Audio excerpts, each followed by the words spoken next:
Baik, Assalamualaikum warahmatullahi wabarakatuh. Gimana kabarnya teman-teman semua? Semoga dalam keadaan sehat dan tetap semangat. Baik teman-teman sekalian, perkenalkan nama saya Muhammad Fernanda Putra Sipahutar. Saya Stambuk 2018, Program Studi Ekonomi Pembangunan Fakultas Ekonomi dan Bisnis Universitas Sumatera Utara. Baik teman-teman, hari ini saya sangat bahagia sekali karena ingin menyampaikan sebuah pembelajaran yang sudah saya dapatkan selama satu semester ini, ya, yakni di semester 7 di mata kuliah teknik komunikasi. Nah, sebenarnya mau ngapain nih kita nih teknik komunikasi, ya kan?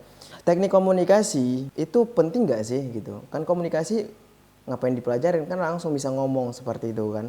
Mungkin teman-teman banyak yang bertanya, ini kita bakalan kupas tuntas mengenai teknik komunikasi karena sebelum masuk pembelajaran teknik komunikasi ini, saya terlebih dahulu seperti kayak apa sih ini gitu, kayaknya nggak penting kali gitu kan. Ternyata setelah dipelajarin dan sudah satu semester saya ikutin dengan dosen saya, Pak Afan Nasikisya, beliau mengajarkan bagaimana sebenarnya teknik komunikasi yang baik sesuai porsinya, sesuai dengan tempatnya, keadaannya, kemudian tujuannya itu seperti apa. Sebelum kita bahas lebih dalam, kita perlu paham dulu sebenarnya teknik komunikasi itu apa sih gitu ya.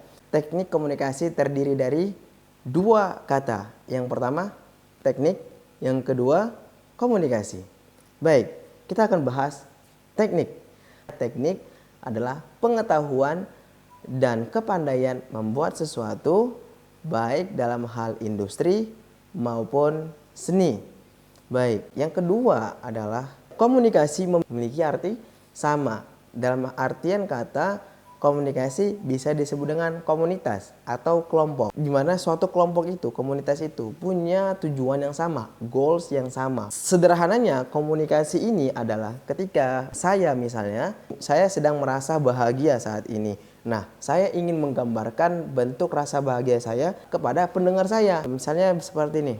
Hari ini saya mendapat gaji 1 juta. Kemudian saya komunikasikan baik dalam face to face ya, bertemu langsung, berinteraksi, ataupun dalam sosial media. Nah, ketika orang mendapatkan informasi itu, maka keadaan yang saat ini kita rasakan telah tersampaikan ke orang tersebut sehingga punya maksud yang sama, punya pemahaman yang sama, makna yang sama. Jadi inti dari komunikasi adalah sama, punya maksud dan tujuan dan makna yang sama. Kemudian sebenarnya apa sih yang saya dapatkan selama mempelajari teknik komunikasi ini selama satu semester? Baik, yang pertama ternyata komunikasi itu punya bidang teman-teman. Nah, bidangnya apa aja sih gitu? Baik, dalam komunikasi ada beberapa bidang yang saya familiar. Yang pertama yaitu sosial, organisasi, bisnis, politik, internasional, dan lain-lain. Nah, sebenarnya apa sih maksud dari sosial tadi? Baik, dalam berkomunikasi ketika kita bersosialisasi dengan masyarakat, misalnya masyarakat setempat atau orang-orang yang berada di sekitar ya tempat tinggal kita misalnya, atau di kampus misalnya seperti itu. Nah, kita bersosialisasi, kita berkomunikasi, kita menyampaikan misalnya memperkenalkan diri kita kepada orang lain agar dia tahu mengenai diri kita. Jadi sosial. Yang kedua, organisasi. Sudah pasti organisasi punya visi dan misi. Dalam berorganisasi, komunikasi itu sangat penting agar apa? Agar orang yang melakukan kegiatan organisasi ini menyatukan satu visi yang sama dan mencapai tujuannya bersama-sama. Kemudian juga bisnis ya, pasti ketika kita ingin berjualan misalnya atau ingin atau melakukan kegiatan marketing misalnya, pasti komunikasi menjadi satu hal yang sangat penting dalam mencapai tujuan dari sebuah bisnis kita. Misalnya kita menjual produk baju, artinya kita harus mengemas produk kita tadi sebaik mungkin, senyaman mungkin bagi pembeli agar mereka percaya dan terbangun tujuan dari komunikasi di bisnis tersebut, yaitu apa? Closing. Artinya barang ini tujuannya adalah agar terjual ke pembeli atau customer kita. Dan begitu juga hal yang lainnya. Itulah bidang dalam teknik komunikasi. Sifat komunikasi. Ya, komunikasi juga punya sifatnya yang saya ketahui itu ada 3. Yang pertama adalah verbal. Verbal dalam arti kata di sini berupa kata-kata, berupa baik itu tulisan maupun tulisan. Kemudian yang kedua ada yang namanya non-verbal atau dalam bahasa tubuh. Nah, ini tangan saya bergerak, ini namanya non-verbal ya. Seperti itu. Kemudian saya berucap itu namanya verbal karena keluar dari dalam bentuk kata-kata secara lisan. Nah, dan ada lagi satu lagi nih, yaitu bermedia. Nah, saat ini kita sama-sama tahu di sosial media orang sudah mudah sekali dalam berkomunikasi, menyampaikan kegiatannya agar orang-orang tahu, oh si fulan seperti ini, oh si fulan sedang seperti ini. Makanya sifat komunikasi itu sangat penting kita ketahui agar kita bisa memposisikan komunikasi kita sifatnya ini seperti apa. Kemudian yang ketiga, ada yang namanya tatanan komunikasi. Sebenarnya tatanan komunikasi itu seperti apa sih? Segituan. Nah, yang pertama, komunikasi yang dilakukan secara pribadi. Ya, kita harus mengenal diri kita sendiri. Kita berinteraksi dengan orang sekitar kita, orang-orang terdekat kita, yaitu disebut dengan tatanan komunikasi secara pribadi. Kemudian ada yang namanya tatanan komunikasi kelompok. Ya, pasti. Ketika kita memiliki sebuah kelompok, kita di dalam itu akan terjadi komunikasi yang mana dalam kelompok tersebut saling mendukung, saling menyampaikan tujuan dan visinya masing-masing. Kemudian yang ketiga yaitu media. Yup. Tatanan komunikasi termasuk media karena sudah tidak dipungkiri lagi bahwasanya media di zaman era saat ini sangat sudah pesat. Baik, adapun teknik komunikasi ini berkaitan dengan tugas akhir skripsi saya, yaitu adalah geowisata Tahalak Godang yang ada di Mandasip, tempat wisata yang sangat dekat dengan rumah kampung tempat tinggal saya. Nah, setelah saya datang ke sana melihat bagaimana kondisi yang ada di sana, baik dari kondisi jalannya, baik dari fasilitasnya, baik dari wahana-wahana yang ada, geowisata ini, tempat wisata ini sangat punya potensi dalam memberikan dampak ekonomi bagi masyarakat di daerah tersebut, baik dari ekonomi, sosial, dan budaya. Nah, setelah saya mencoba untuk mencari masalah apa yang ada di penelitian ini, maka ternyata yang jadi masalah terbesar adalah infrastruktur jalannya yang saat ini masih dikatakan belum layak.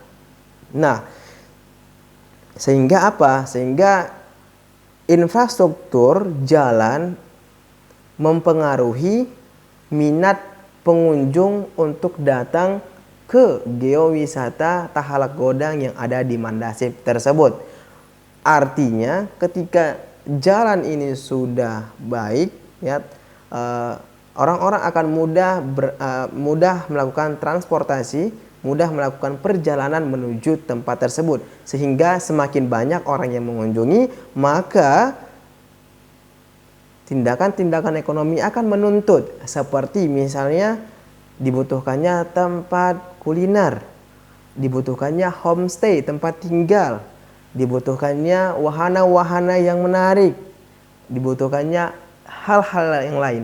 Sehingga ketika tempat ini punya potensi yang besar, sudah mampu untuk dibesarkan, maka akan timbul keinginan orang untuk berinvestasi di sana. Di mana dengan investasi tadi, maka akan terkumpul modal yang banyak sehingga akan dibangun hal-hal yang lain, hal-hal yang bisa menambah infrastruktur tersebut dan membuka lapangan pekerjaan bagi masyarakat yang ada di tempat tersebut. Nah, kaitannya dengan teknik komunikasi adalah saya baru dapat info bahwasanya PT ANJ Agri melakukan seminar bagi kaum muda-mudi, bagi masyarakat dan pengelola di tempat tahlak godang tersebut. Beberapa diantaranya yaitu digital marketing, ya, digital marketing. Mereka diajarkan bagaimana cara agar geowisata ini, tahlak godang ini tadi mampu diketahui oleh berbagai lapisan masyarakat, bukan hanya sekedar di Mandasip saja atau di Simangamba saja atau di tempat saya saja, bahkan di berbagai kota atau masyarakat di berbagai lapisan atau masyarakat yang ada di luar kota seperti Kisaran atau di luar kota atau bahkan di mancanegara. Nah, mereka diajarin seperti itu, diajarin bagaimana cara memviralkan memviralkan tempat tersebut karena tempatnya sangat bagus ya. Tempatnya bagus, masih sangat asri dengan pepohonan-pepohonan dan beberapa dari testimoni para pengunjung yaitu senjanya yang sangat indah, senjanya yang sangat indah sehingga menimbulkan rasa ketenangan bagi siapapun yang berkunjung di tempat tersebut. Nah, ketika mereka mampu coba nanti teman-teman lihat tahlak godang ya, itu sudah mulai banyak tersebar di sosial media. Nah, ini sangat berkaitan dengan teknik komunikasi. Karena apa? Dengan teknik komunikasi ini orang-orang ketika men-search tempat wisata yang ada, ketika membrowsing di internet tempat wisata yang ada, nah mereka mendapatkan informasi mengenai tahlak godang ini tadi. Nah, inilah kaitan teknik komunikasi mengenai tugas skripsi saya. Nah, ketika informasi mengenai tahlak godang ini tadi sudah menyebar di mana-mana, sudah mulai berkembang, apalagi nanti di akhir tahun 2021 ini atau di tahun baru nanti, maka orang-orang akan banyak berwisata di sana. Kebetulan banyak anak-anak sekolah yang libur dan pastinya itu tempat itu akan menjadi potensi yang sangat besar untuk meningkatkan income, pendapatan para pengelola dan masyarakat yang ada di tempat tersebut. Seperti itu. Nah, ketika sudah viral ini tadi, sudah besar ini tadi, sudah tersebar di berbagai media, maka pemerintah yang ada di tempat tersebut akan menyoroti tempat tersebut dan akan mengembangkan geowisata tersebut, sehingga apa yang terjadi?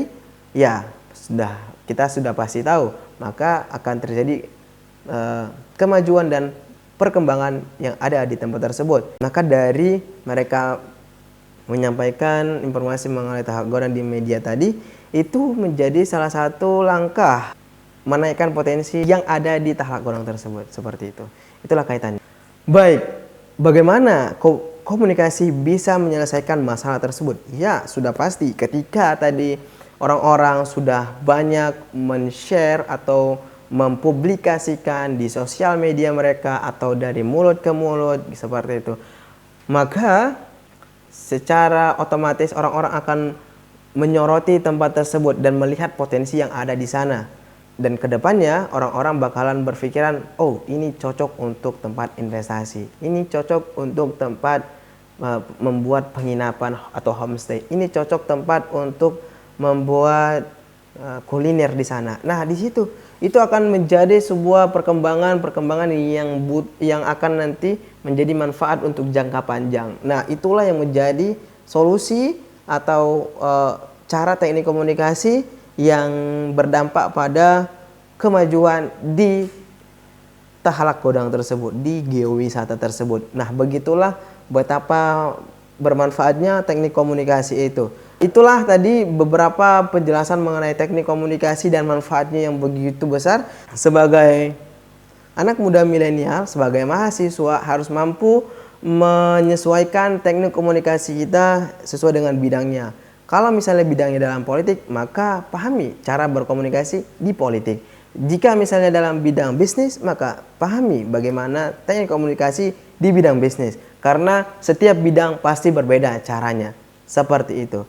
Semoga teman-teman mendapatkan poin-poinnya tadi ya, dan sehingga bisa dipraktikkan dalam kehidupan teman-teman semua.